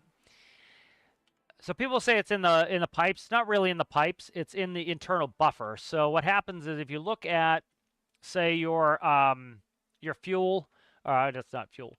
Your fuel manifolds, they hold a certain amount of fuel, and so it will. Let's say it holds 5 liters. Okay. So every time you spawn this 5 and 5, there's 10 liters gone. It's going to go from your tanks into your buffer here. And that doesn't come back. It's gone. All right. So some stuff gets held in internal buffers. So you got to keep that in mind as well. All right. So let's go ahead. We've got some money. This has been our short-term goal was to go and to buy Draymore and get my helicopter. So we can do that really quickly before I have to go. Exactly, like, you know, Rasmus is saying, I agree, in single player, all bets are off. Basically, play the way you think is fun, and multiplayer should be fair. Absolutely. That's what people are like, it's cheating, that's cheating. It's like, it's not cheating. Play the way you want in single player. If you're not disadvantaging someone else, it's not cheating. So when you see a purist being like, oh, you shouldn't spawn that with add-on editor, you should go earn the money. Well, that's fine if that's how they like to play, but, you know, if you're busy working all day, you might not have the time to go do that, right? Let me see. So, you know, despawn your vehicle, bring it back, right? You might have a short play time, and so you want to be able to, you may want to be able to go out and, you know, go out and do a mission, but you only have 20 minutes, and you look, and oh my god, it's 15 minutes, I don't have enough time to go back, I could save my game, or you know what, despawn your vehicle, bring it back to the workbench, save your game, and move on, you know. So this vehicle, this looks pretty simple, but the tech on this vehicle is really good. This one is like one of my best hybrids. This vehicle has no cooling system. It is insanely fuel efficient. It's a hybrid, and one of the reasons I brought it out is with the new update, it's also small, so it fits in some of my helicopters. That's why it's got like the seats up there. But it's fast, it's fun. Oh, we're going to spin here if I'm not careful. And you see it's fast, it's fun. And it's super duper fuel efficient, and it literally has no cooling because it doesn't need it. It's diesel electric. And one of the reasons I brought this out was with that new update that the devs did where we can overlap nodes. One of the problems with this vehicle to make this vehicle work for me was it's so small that it's got a 2-cylinder diesel, I think, in there, and the microcontrollers were a bear to hide. They were really difficult to hide, and I'll show you here in a second. Well, now with this new update they gave us the other day, we can now, yep, shit, don't you lose it. Don't you lose it. Oh, come on, come on, come on, come on, get in the fucking thing. I'm in the wrong seat. So now with the new update, we can overlap some of the nodes, and that further allows us to miniaturize our builds, and that is super cool. That is a big thing that I think some people admit they don't understand the importance of. That is you can really make microcontrollers smaller now. So like if we look at this, now let's go on this microcontroller. So say, for example, this is our microcontroller, right? We can stack all these composites on. Well, we have 3 of them, so there go the composites, right? We just made that much smaller, and we can add 2 nodes if we wanted to. So this microcontroller here is, let's look at it. That now becomes a 1x. That microcontroller gets smaller, right? So you can see like how this just gets better and better and better. This here just lost a slot there. So we've just lost 4 slots total of microcontroller space. And so more things like this become possible because we can really miniaturize our builds. So that's really awesome. All right, so I want to do this one mission here before we get going. Let's look at where we're at here. All right, Draymore, as you can see, it does not share the diesel. So the diesel over here is 48,000. This one here is 49. So I'm in a time constraint right now. So again, turn on this, allow teleport or no clip, right?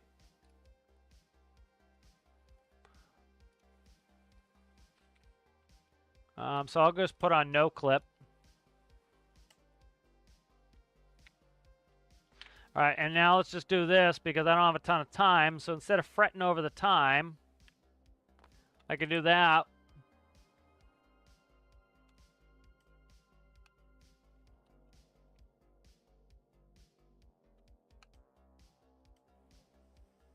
Let me make sure I spawn that with diesel in it.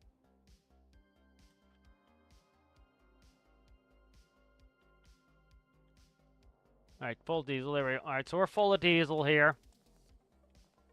Yep, got 28,000 liters of diesel in there.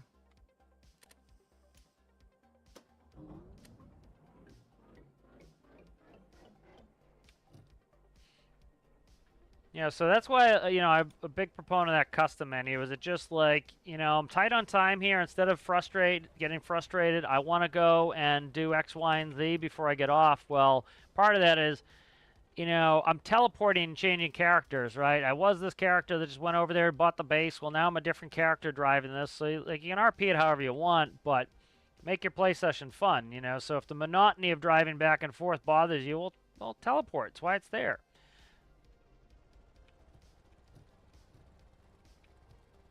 You know, and plus in our multiplayer sessions, you know, Rasmus played with me in multiplayer quite a few times, and it's like, well, sometimes I need to go do logistical things, and I teleport around. It's not disadvantaging the people I'm playing with. It's making it so that I can teleport somewhere, spawn my crane, tip them upside down. It's enhancing gameplay, so it's, you know, play the way you want to play, you know?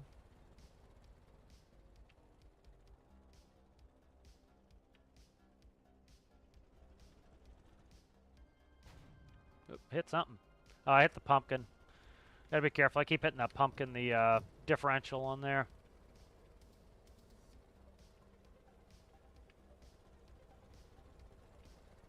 Now that I've been playing with Lua more, maybe I'll make a Lua dash for my cars. Trying to get my Lua skills up. Not going to get ahead of myself, though. We're going to work on the multifunction displays coming up next, I would say. Maybe bearing panel. All right, so now all we need to do is despawn this. So that we just moved a lot of fuel. So let's go ahead and save. All right, we made a lot of money. Let's save. Okay, now make sure the saving stops. That's where I see a lot of people have problems. They don't let the saving stop. We'll go ahead and despawn this.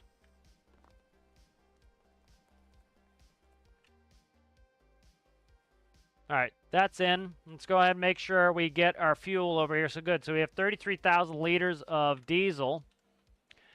And let's go ahead and get the helicopter out. All right, so here's the Vulture. And so we have the module. And one cool thing you do with these parts for hardpoints is you line them up. So you would want to move it in the editor. And so what you do is, like, let's say it spawns up here, it's in the way, you move it where you want it. So right now it's in line, and then what you do is you have it highlighted, and you click plus, new vehicle, and then you paste it.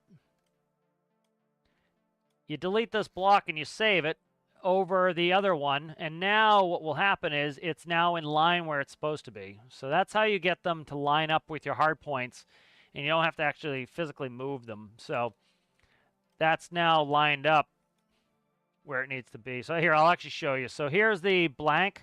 So if I bring the blank in, see how it's inside the build? So we don't want it inside the build, right? So what we do is we'll line it up.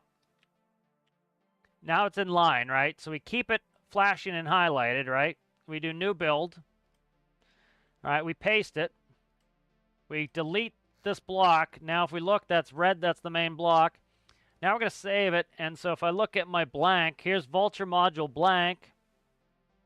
I'm going to override it. Now when I bring in my helicopter, and I go ahead and I want to spawn in my blank that I just moved, right? Before it spawned right inside of the cockpit. Bingo, now it spawns where it belongs. It stays where it's supposed to be. And so I can easily, like, I don't have to move it every time I do that. So that's a cool little thing if you didn't know that. All right, here's a fuel module.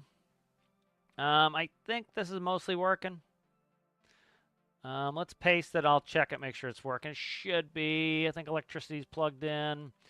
All that electricity's plugged in here. Let me make sure I do this. So that is pump out. It's going to be this one. Pump in is this one. That's going to be the fluid level. Okay, and that should do it. And then we want to go to the spawner. And I'm going to make that diesel full. All right. Go in there. I got to fix this again.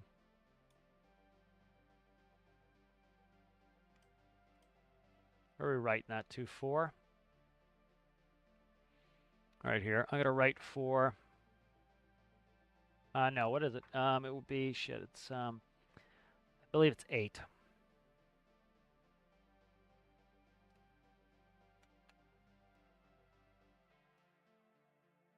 All right, there we go.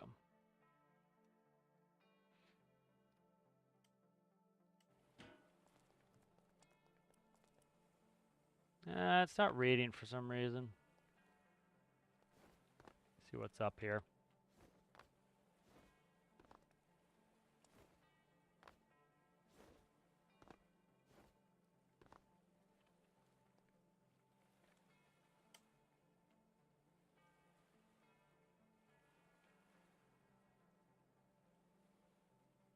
Alright, so it's definitely full.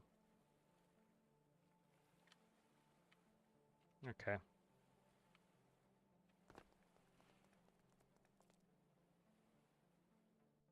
Oh, I know why. I didn't hook up the composite. That's what it is. Alright, that goes to...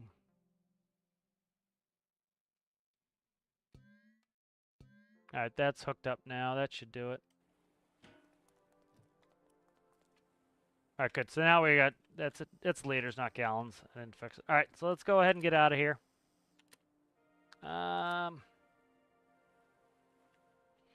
Let's change something here real quick.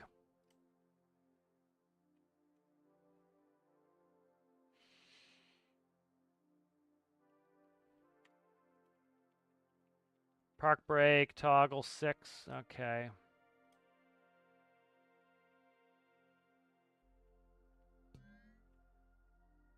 Alright, good. That's in.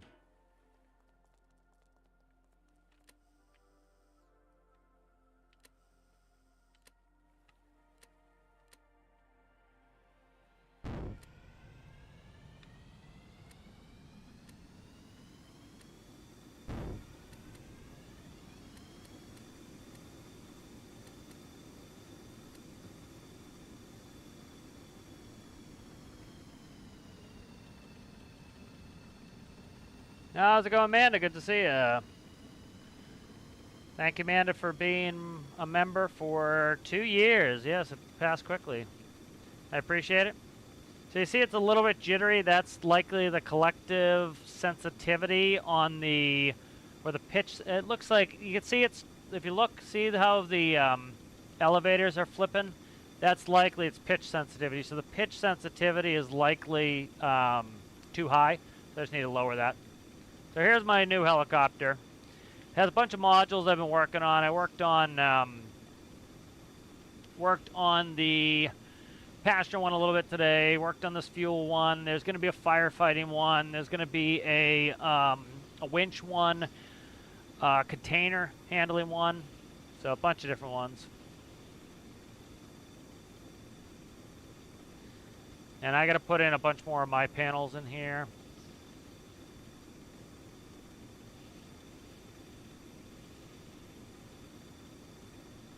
But yeah, you can see the blades kind of going, they're overcompensating, so the sensitivity is too high, the p-value is too high. And all we have to do for that is change the sensitivity on the gyro. You know, so a big part of like not getting frustrated with that stuff is just understanding why it's happening.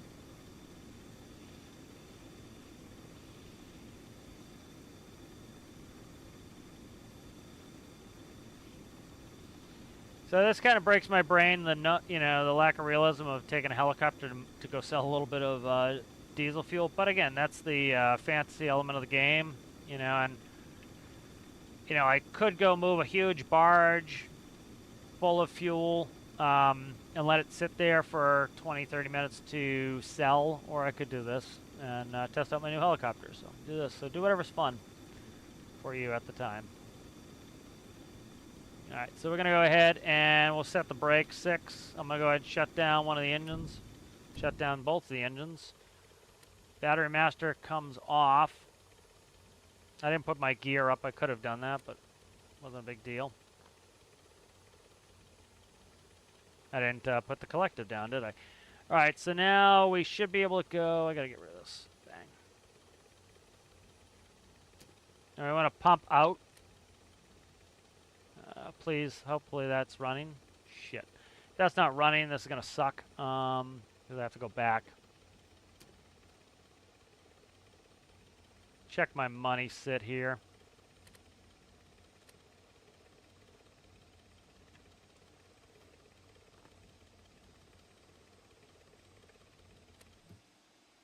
So that's that rotor brake I got on there. Let's see.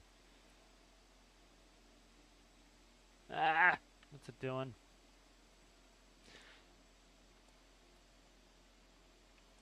So something's screwed up in here. Let me go in and look. I should have tested it while I was there. Let's see. All right, that is screwed up. All right, that's not good.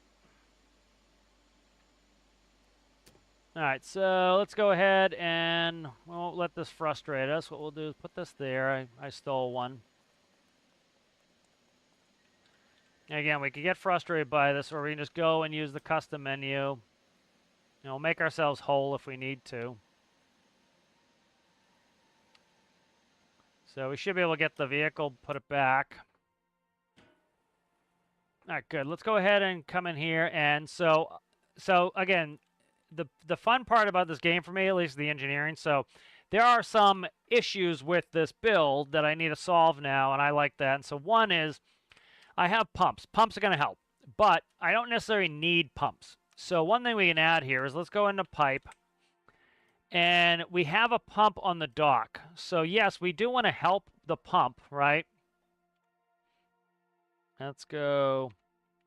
But we can also make it so I don't need a pump. And so I can add a fluid port on here. Like that. And the pump is going to circulate. So yes, when we're trying to pump out, it's going to go up here through this pump and out through the common manifold so we can send out both sides. But it's also, and then the pump's going to also pump. So the pump's going to draw out of here, push. It will go out here, but it'll also go in. Now, we could do a one-way on there, but I don't really want to do that.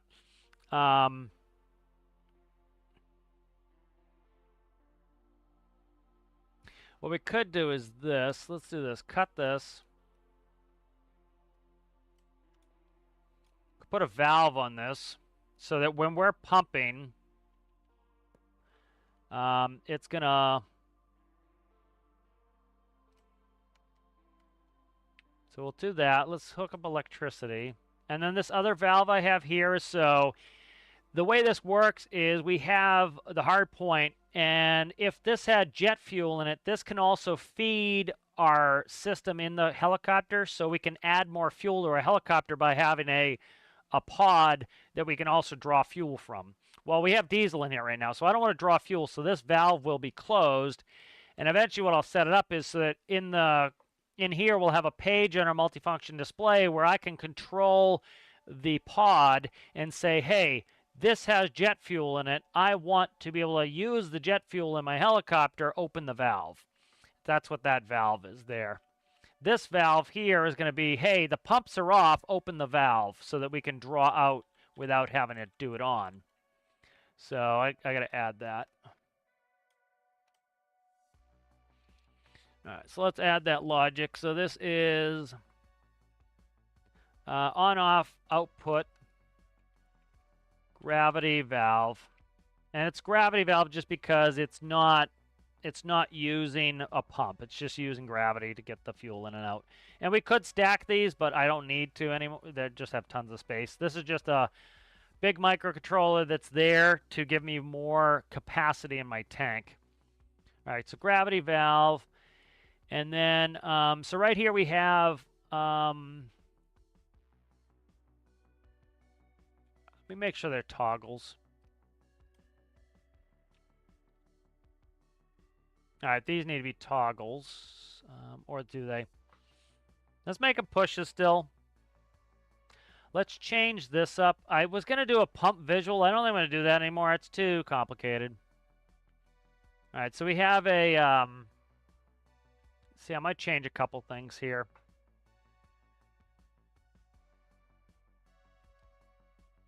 I'm going to change a couple things up. So if we look at the panel here, I had it. It's on the other side still. I was going to make it spin one direction when we're pumping in, spin the other direction when we're pumping out. I don't think so.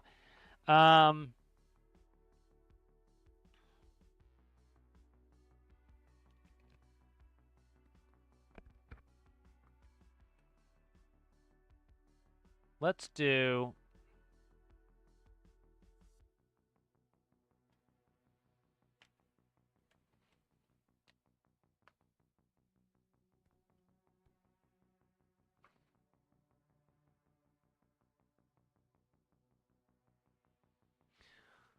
let's see.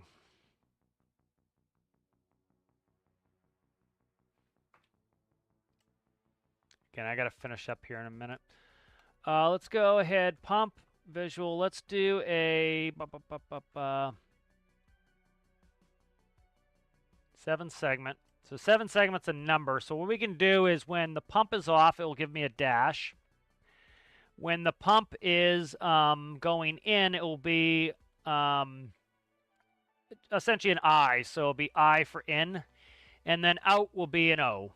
So it'll be in, out, and then a dash if it's not pumping.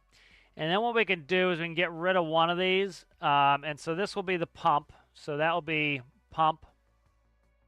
And it will be off, out, in. So it'll be a progressive switch. So be starting the off position, we click it once, we go out, and then we click it in. And this will allow me to run both of these. And then this one here will be gravity valve. All right, gravity valve. All right, and that will be a toggle.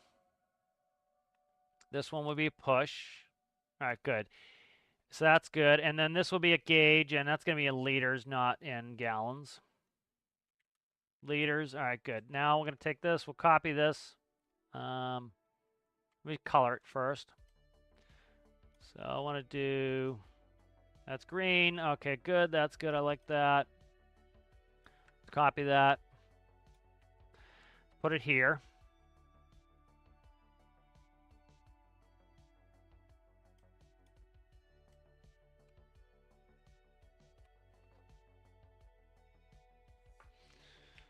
All right. All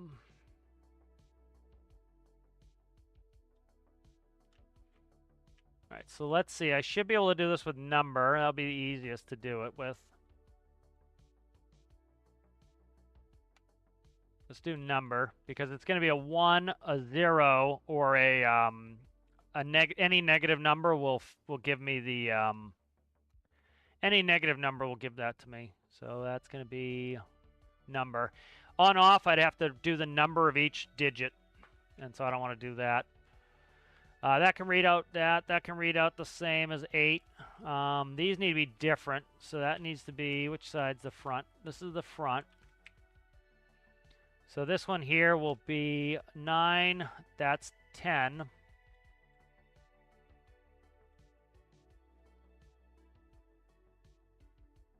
$11, and then this one has to be 12 because it has to be OR. All right, that works. Let's go in here. Okay, so let's see. First thing, panels 9 or 11 is fine. And then this will loop. So we want to do, so it's going to be, what is it? Off, on, in. So 3 is going to be the reset. So 0 is off. 1 is on. 2 is, did I do in or I was off, out, in, something like that. Let me look.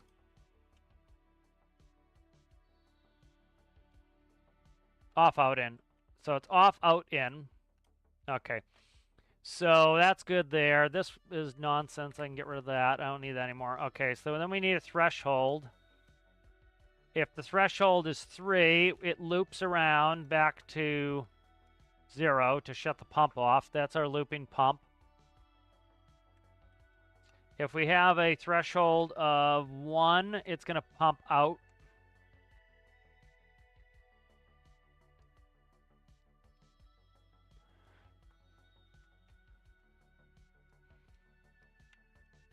And then if we have a 2, it's going to pump in.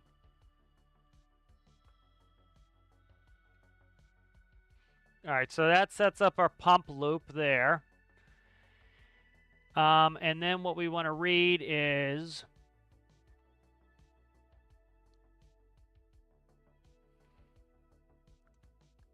I think the best way to do this. Well, 1 is 1. So actually we should change this.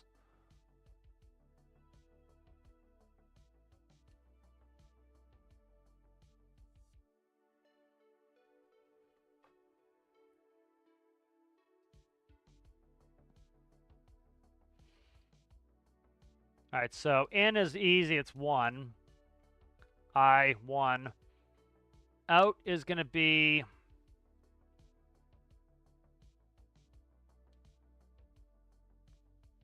What we could do is change the loop so 0 is out. And then, okay, so here we go. This is all I need to do. So, let's see. So, -1 is going to be the reset value. Minimum's -1. 2 is now the loop. All right, that fixes it all, and then I don't have to do any nonsense. So what's going to happen is first it's out. That's 0. So out's 0. In is going to be 1.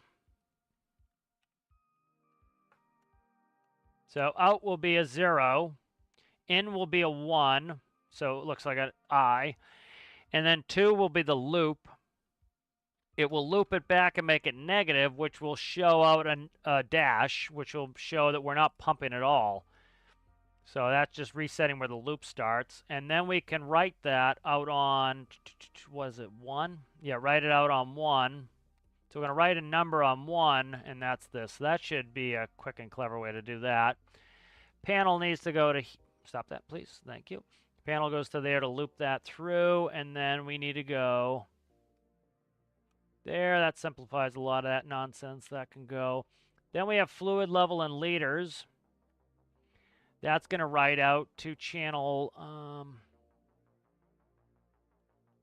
what did I make that, 8? It's 8 because I was originally going to do something else that took 7. So let's just keep it on there to make it less of a pain in the ass.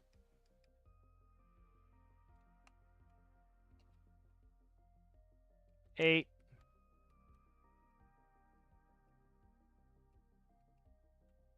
Panels there. All right, gravity valve's the next one to do. So the gravity valve is what? It's going to be 10 or 12.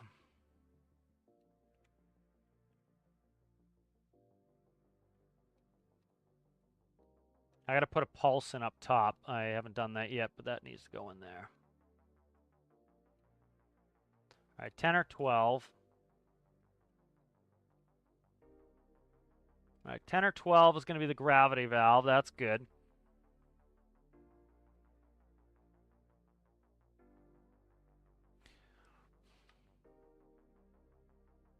Let's do this. 10 is the gravity valve. 12 is going to be...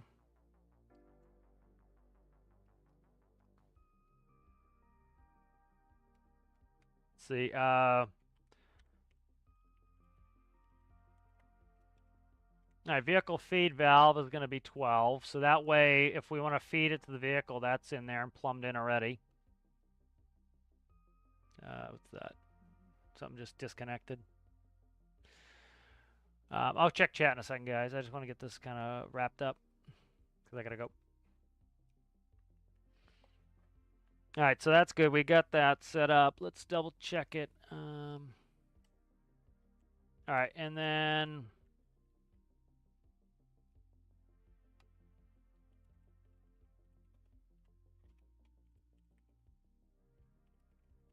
All right, good. So that's good there. All right, let's test this out.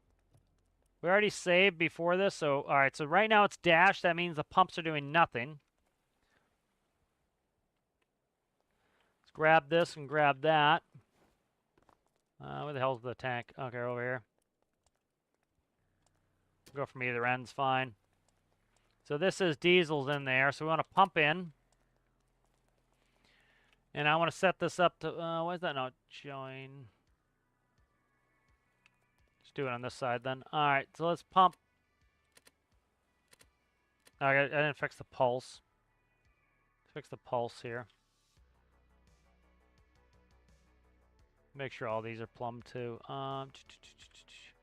That's going to be gravity valve right here. And then that's the feed valve. I think they're all electrified. Yes. Oh, I didn't have the master electric on too, so it wasn't going to run. But this backlight should always be lit. Always backlight. Okay, I didn't hook the electricity to this one. That's why it got disconnected. So that's plugged in now. Okay, that's good. Gotta go and fix the pulse on these because we want we want one press per press here. So what we'll do is Something keeps dinging on and off my computer. I don't know what it is. All right.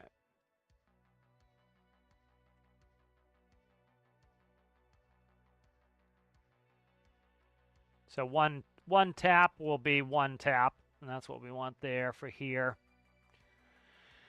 And then that's reading that out, channel 1 for the number. That's good. All right. All right, so dashed. Okay, that's not counting for some reason. Make sure the gravity valve opens here.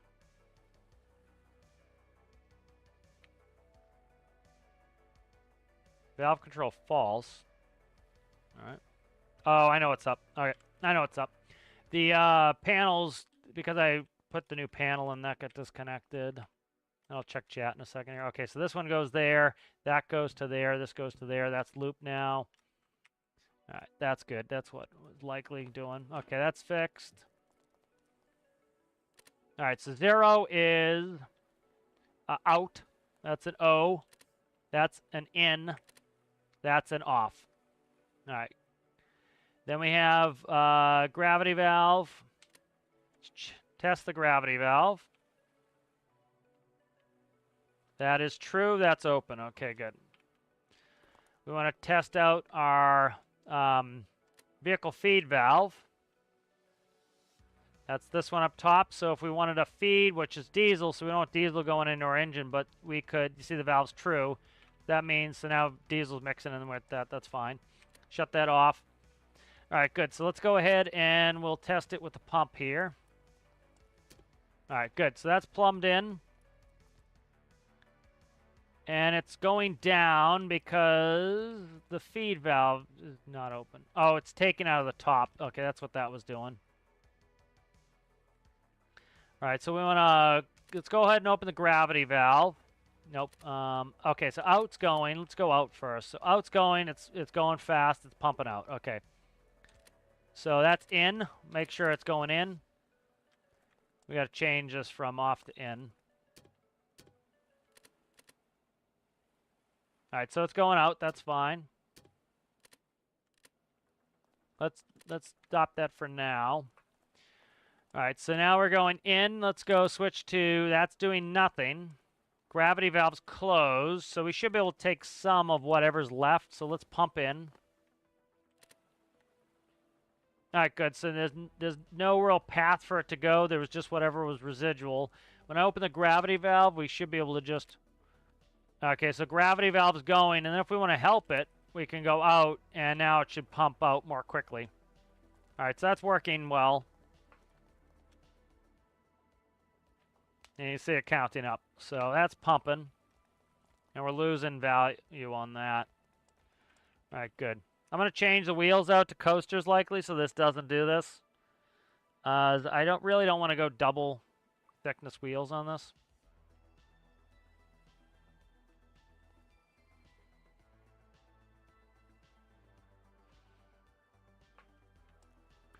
All right, so this is working well. So let's go ahead and bring this back. I already made a save of this save, so I don't need to go back and do it. But let's grab... let's grab all this, and so this is pretty much working the way we want now. And I got to go 1 over, and that's fine. I'll delete these lights when it gets in the editor. And then, all right, so we have the full fuel tank here, right? We got all the parts. Let's go ahead and we want to copy that. And let's go ahead and load, where is it? Fuel module.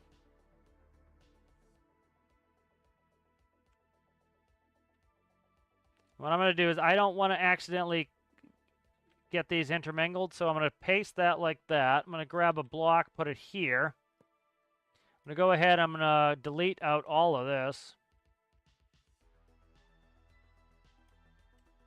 Grab all this, cut it, move it up to the green block. Now it's back in the right position. Delete the green block, bingo, and then the lights. And now we're in business here. We've got the tank. All right, good, so we'll save this. And there is the fuel module right there. All right, very good. All right, I'm going to read chat, and then we'll finish up. So, but that was a good play session. We got the helicopter kind of going. I don't have the time to get it rocking and rolling with the going and doing anything. But let's go ahead and take a read here. Let me. I'm going to put that on the recognition for Amanda.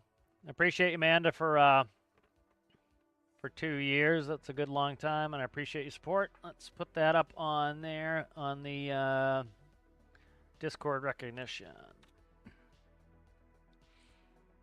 But thank you much, Amanda. All right, let's look. How's it going there? Kakbar Bojana, how are you? Nice explain of everything. You have some kind of schedule when you stream. Not really schedule. I work a lot, so whenever I have time and I'm home, frankly, is all it is. And my days off rotate. Well, that's good. I'm glad you found me. And just go ahead and watch some career to kind of see what gameplay you can expect. Some of my career videos. Watch some tutorials to see like what you're going to get into. And, you know, and go in with your eyes open. You know, only, you know, buy it if you want it. Let me look. It's a good question, Erasmus. I'm sure Erasmus is way up there too. For some reason, while I watch your streams, I get this really strong urge to play stormworks. Well, it's good for you. It's good for you. That's the whole reason why I like watching certain content too, is it gets me interested in playing. Like, you get the thirst for it. It's important. Let's see, where am I at here?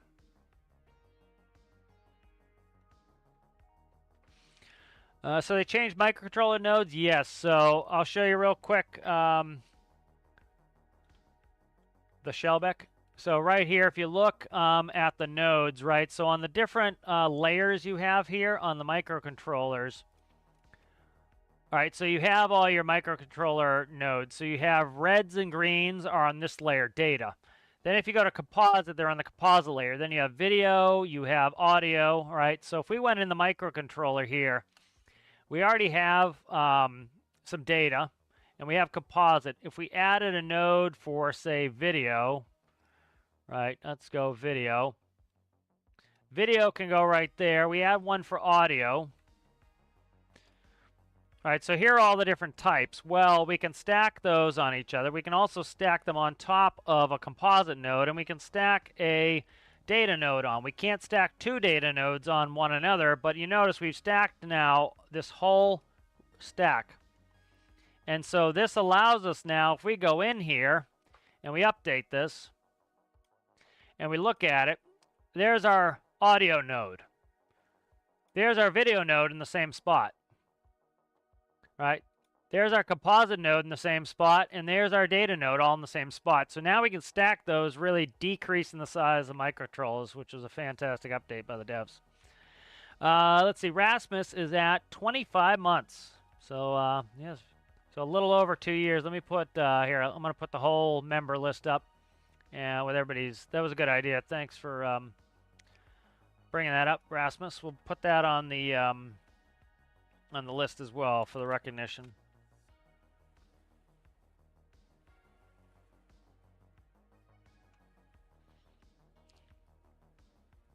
But yes, I definitely appreciate everybody who are members and patrons and everything. It means a lot. I appreciate it. But we're going to finish up there. So this was a fun play session. Got to do some really good career gameplay. That's great. Start to be able to get that helicopter in. It's going to be fun with that helicopter, being able to build a bunch of modules for firefighting, for moving passengers, cargo. We should be able to put a cargo pallet in a module, or just bring the cargo pallet, make a module for containers, a couple of those I've got some ideas for. So it should be a lot of fun. So thank you guys for watching. If you liked the video, give the video a like. If you're new and you enjoyed it, consider subscribing. I'll see you guys in the next one. Bye.